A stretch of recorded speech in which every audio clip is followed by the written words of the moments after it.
Blessing, watching, what your lip take here. That's it.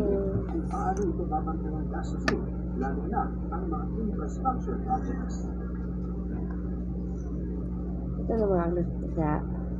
Kami ngayong naratipigahan na ng dalawang pakulungan ng Kongreso ang ukol sa General Appropriations Bill ay ipapasa naman ito sa Pangulo para sa kanyang pirmahan. Una na nga sinabi ni Executive Secretary Rod Recto na sa unang linggo ng 2026 nasa makipirmahan ni Pangulong Bongbong Marcos ang 2026 national budget. Samantala, nag-adjournment ang session ng Kongreso ay nasa sa January 26, 2026. Mula rito sa Senado, balik sa iyo. Maraming salamat, Ian Cruz. Tapos sa supply. Lawal. Supply. At ang full circle moment sa reaching of first love with Carla Viana at kanya ngayong non-showbiz husband. Non-stop ang pagtutok dito lang sa 24 oras.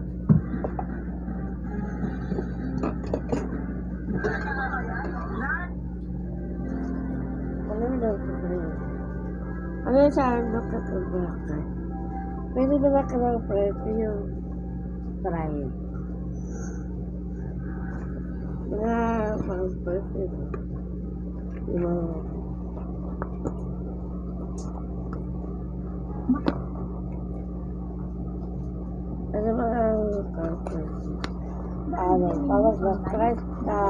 Bibigyan din ng platform ng audiences para mag-react sa news na natatanggap nila at para na rin magbahagi sila ng sarili nilang photos at videos na bine-verify naman na ano. Grabe. Siyempre, sa pagbabalita, kailangan ng mabilis, komprehensibo, totoo, at balanseng pagbabalita. GMA Integrated News, ang news authority ng Pilipino. Sama-samang sinaksihan mula noon hanggang ngayon. Ang news authority ng Pilipinas. Para di mauling sa mahalagang Lahat balita. yun ito mga Sama-sama po tayo. na-research Saksi, 55 guys. 30 taon na. In 3 years.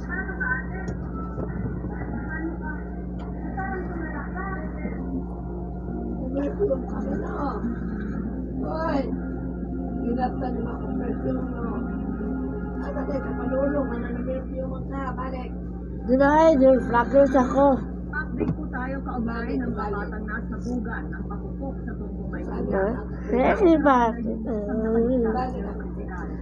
Sa buong bansa naman, sabi ko ng department, Please, itong watching. Maniligan. Bye.